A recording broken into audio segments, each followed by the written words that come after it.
Vous avez bien fait de cliquer sur cette vidéo. Il va clairement y avoir un avant et un après dans votre business d'achat-revente vintage. Je vais vous donner toutes les stratégies, toutes les méthodes les plus intéressantes, les plus pertinentes à l'heure actuelle à mettre en place que vous allez pouvoir à votre tour utiliser dans les prochaines 24 heures. Alors, si vous êtes bloqué à moins de 1500, 2000 euros de bénéfices par mois, regardez attentivement cette vidéo. Prenez des notes si nécessaire. Et si vous n'êtes pas prêt à consacrer 10 minutes, quelques minutes de votre temps à votre activité, cette vidéo n'est pas faite pour vous. Comment j'ai généré 5743 euros de profit de bénéfices nets dans ma poche en juillet 2025 en vendant seulement 3 vêtements par jour? C'est vraiment une moyenne, c'est-à-dire que des fois j'ai pu vendre un ou deux produits par jour, comme des fois j'en ai vendu 6 ou 7, mais en moyenne j'ai vendu 3 produits par jour grâce à un panier moyen ultra élevé et donc du coup de marge élevée que vous allez à votre tour, encore une fois, pouvoir mettre en place là les prochaines heures après avoir visionné cette vidéo. Pour vous appuyer mon propos, je vous ai mis quelques captures d'écran. Donc là, du coup, fin juillet, donc le 23 juillet, je me suis fait un virement d'un peu plus de 2000 euros. Et également, la début août, au moment où je tourne la vidéo, j'ai encore un peu moins de 4000 euros en montant en attente sur mon porte-monnaie Vinted. Comme je l'ai écrit du coup dans la deuxième slide, comment je l'ai illustré, le vrai pouvoir d'avoir un panier moyen qui est élevé, je vous ai mis 4 screens de vente qui ont été réalisés du coup pendant le mois de juillet. Première vente, une robe vendue à 124,90 €. Ici, une blouse Isabelle Marant, quasiment vendue 110 euros. Ici, une combinaison Elisabetta à 129,90 €, une combinaison noire et également un lot sur 3 produits. Donc là, en l'occurrence, c'était des robes. Et comme je l'ai écrit du coup en bas de la slide, ces ventes viennent d'une méthode simple, viser un panier qui est beaucoup plus important. Ça va vous permettre de vous écarter de la masse et aller chercher entre guillemets la crème de la crème sur Vinted, une audience, des consommatrices qui ont un gros pouvoir d'achat. C'est ce que je vais vous expliquer dans les prochaines étapes. Cette méthode, cette stratégie que j'ai pris des mois et qu'on a pris des mois à millimétrer parce que de base, on n'est pas sur une clientèle femme, on n'a pas les compétences pour, mais pour autant, c'est une barrière à l'entrée. Et c'est pour ça également que vous devez aller sur les marchés oubliés. C'est une méthode qui ne marche pas uniquement pour moi, qui ne marche pas uniquement pour nous, mais également pour d'autres personnes. Je vous ai pris l'exemple de Brian, qui sur le mois de juillet, qui n'est pas le plus gros mois de l'année, c'est pas les 3 derniers mois de l'année où il y a beaucoup de flux sur Vinted, a quand même généré un peu plus de 8000 euros de chiffre d'affaires pour un bénéfice avoisinant les 5000, 5500. Et également Ethan, là, qui du coup nous a envoyé son tableau de stock avec un chiffre d'affaires d'un peu moins de 6500 euros de chiffre d'affaires pour à chaque fois un bénéfice à un peu plus de 50%, ok, après avoir payé les cotisations, après avoir payé l'URSSAF. Donc vraiment de gros chiffres, même en plein été, dès lors qu'on a les bonnes stratégies, les bonnes méthodes, un bon positionnement et qu'on comprend son persona. La première chose qu'on pourrait se dire à première vue, c'est que les marchés oubliés sont quelque chose de compliqué. En réalité, c'est quelque chose où il y a encore très très peu de monde. Pourquoi? Parce qu'il y a une barrière à l'entrée qui demande des compétences, des connaissances pour aller sur ce marché-là, avoir un bon positionnement. À l'heure actuelle, les produits concurrentiels se jouent sur un seul et unique facteur, avoir le meilleur bot du marché, avoir un bot qui est le plus rapide possible ou avoir de très bons fournisseurs. Ok, là, la méthode et la stratégie va être basée sur des choses totalement différentes parce que ce qui va primer davantage, ça va être les connaissances, les compétences et comment vous comprenez votre persona, comment vous comprenez votre cible. Et plus vous allez avoir de data, plus vous allez avoir de données par rapport à ça, plus vous allez pouvoir justement ajuster votre positionnement, aller chercher les bons produits, avoir un panier moyen qui est concret, enfin un panier moyen qui correspond, ok, à ce que les gens attendent. Ce que vous pouvez bien faire, et ce que moi j'ai déjà fait au préalable, c'est que j'appelais mes consommatrices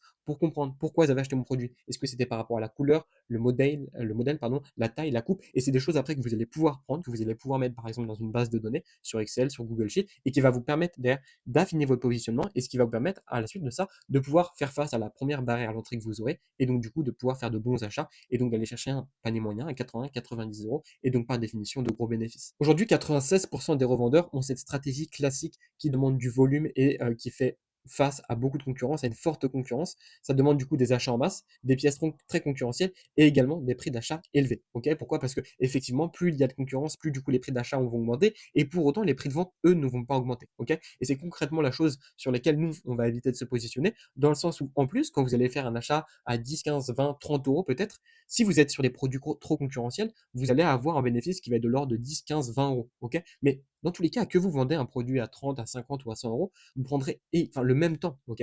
Le temps sera le même au niveau quantitatif. Donc autant aller chercher des produits qui sont plus élevés, à un prix de vente plus élevé, ça vous demandera autant de temps. Et derrière, l'idée, c'est vraiment d'avoir le rapport temps travaillé, bénéfice, résultat obtenu qui est le meilleur. Donc, travailler le moins de temps possible, entre guillemets, sur des bons produits, travailler intelligemment pour avoir les meilleurs résultats. Finalement, du coup, comme je l'ai écrit, ça va vous demander trop de travail, des marges qui sont assez faibles, et donc, du coup, des ventes latentes et du stock qui traîne. Parce que forcément, si vous accumulez et que le business de l'achat-revente, c'est un business qui est capitalisant, vous allez devoir acheter beaucoup de stock, des commandes fournisseurs et potentiellement, du coup, avoir du stock qui traîne sur le dos. Concrètement, nous, comment on fait différemment? Encore une fois, il y a énormément de stratégies, mais à l'heure actuelle, c'est ce qui marche le mieux et ce qu'à votre tour, vous allez devoir appliquer. Du moins, rien qu'avec cette vidéo-là, je suis convaincu que vous allez pouvoir avoir des résultats. Ok, donc, pendant que du coup, la grande majorité des revendeurs galèrent, la stratégie intelligente que l'on va mettre en place, c'est du coup utiliser les marchés oubliés et avoir un panier moyen élevé.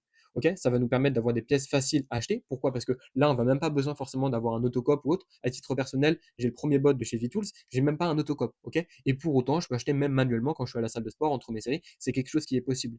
Vous allez également avoir des prix qui sont relativement bas à l'achat. Donc, ça va être de l'ordre de 20, 30, 40 euros. Mais quand je dis bas, c'est qu'il y a peu de concurrence, OK? Donc les prix vont pas augmenter. Pas besoin de volume.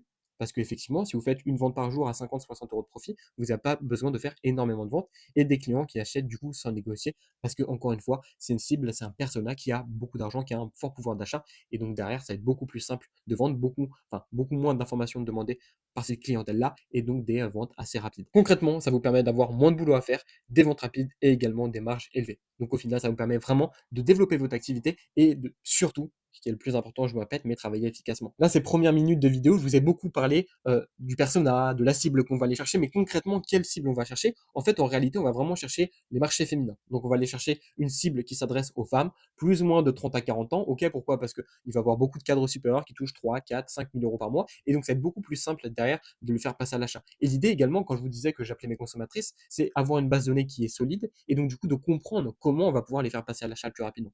Donc, du coup, comme je l'écris, profil idéal, pouvoir d'achat élevé, acheteuse compulsive et qui, pour certaines, ne négocie pas. Après, ça, c'est pas un facteur où on a une grande importance, entre guillemets, dans le sens où on ne contrôle pas forcément si les acheteuses vont négocier ou pas. Mais le but, c'est que derrière, il y a des stratégies, des choses à mettre en place qui peuvent vous permettre d'avoir des ventes ultra rapides en quelques heures. Deuxième point, du coup, on va exploiter la saisonnalité de manière intelligente. Ok. Première étape, ça va être identifier les pièces à forte valeur perçue selon la saison. Voilà, du coup, pour le coup, je tourne la vidéo en août, donc ça va être tout ce qui est robe, combinaison pour l'été, jupe, ballerine, etc. Étape numéro 2, lister les marques recherchées par ta cible. Ok, donc l'exemple pour les femmes, ça va être Bache, Balzac, Laurence Brass, etc. Et une astuce que vous pouvez à votre tour utiliser, ça va être du coup d'aller sur ChatGPT et de demander des suggestions de marques plus ou moins similaires. Vous pouvez donner là les trois marques que je vous ai données et même plus si vous trouvez d'autres marques. On va aller sur Vinted juste après. Et c'est des choses que du coup vous allez pouvoir donner à ChatGPT et après peut-être aller chercher une dizaine, quinzaine, vingtaine de marques que vous allez à votre tour pouvoir utiliser en étude de cas sur Vinted. On se retrouve du coup sur Vinted. Je vais illustrer mon propos. Ce que j'ai fait, c'est que dans la barre de recherche en haut, j'ai mis Balzac Paris et également dans les filtres, j'ai mis prix de 60 euros à plus du coup au minimum un prix de 60 euros. Et là, on va voir concrètement des produits qui sont intéressants. Là, il y a un sac, des sandales ici. Et si on descend, il y a forcément d'autres produits qui sont intéressants. Par exemple, si on va sur ce produit-là en bas à gauche, à 77 likes, hop, qui est à 110 euros, donc un panier moyen qui est assez élevé.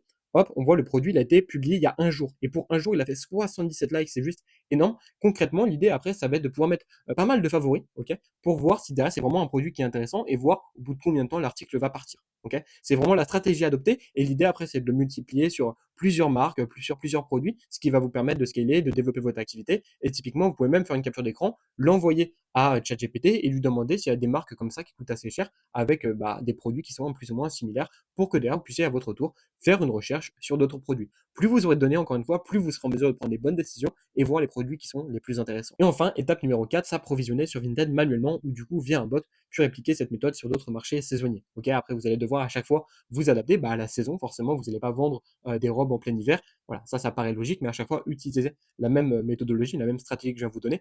Par rapport au bot, on a créé un Discord totalement gratuit. On fait des lives tous les samedis de manière gratuite avec énormément d'informations à 10 heures. Et également, on a un bot du coup qui est totalement gratuit avec Autocop, pardon, Autobuy, je me mêle les pinceaux. Vous aurez le lien directement dans la description si vous souhaitez. Dans tous les cas, c'est offert. Voilà. On continue sur la prochaine slide. Du coup, pour illustrer mes propos, les produits que je vous ai montrés et la recherche rapidement qu'on a fait ensemble, du coup, j'ai mis quelques ventes. Ok. Du coup, là, c'est une robe qui a été vendue à 89 euros. Ici, une vente ici à 150 euros. Également un pull femme. Ok. Donc là, avec la matière angora à 80 euros et également une vente à 119,90 et une vente ici à 81 euros et 80 centimes. Ok. Donc de grosses ventes, c'est typiquement des choses que vous allez pouvoir mettre en place. Encore une fois, s'il y a une barrière à l'entrée, c'est que derrière, si vous arrivez à la surmonter, vous allez pouvoir faire de beaux chiffres. Donc je vous invite concrètement à mettre tout ça en place. Voilà. Si concrètement vous mettez tout ça en place, toute la stratégie que je vous ai donnée dans cette vidéo, je suis convaincu que vous allez pouvoir vraiment aller chercher de beaux résultats. Peut-être passer à 1000, 1500, 2000, 3000, 4000 euros de bénéfices ça dépend grand majoritairement de la situation dans laquelle vous êtes à l'heure actuelle, mais c'est des choses que vous pouvez mettre en place dans les prochaines 24 heures. On arrive gentiment sur la fin d'année, les 3 derniers mois de l'année, le Q4, octobre, novembre, décembre, où vous allez pouvoir faire le maximum de ventes, aller chercher vos plus gros chiffres. Et là, c'est clairement en août et septembre que vous allez pouvoir préparer votre stratégie, vos méthodes qui vont vous permettre derrière de développer votre activité, peu importe votre niveau actuel. Et exceptionnellement, on a ouvert 10 places totalement gratuites pour réserver un appel avec moi qui va vous permettre, et le but, ça va être de préparer un plan d'action que vous allez pouvoir utiliser les prochaines semaines, prochains mois, et on va voir concrètement ensemble comment vous allez pouvoir passer à l'étape supérieure. Vous avez le lien juste ici dans la description. En tout cas, j'espère que vous avez apprécié la vidéo. N'hésitez pas à vous abonner, à mettre un pouce bleu et on se retrouve dans la prochaine vidéo. Ciao.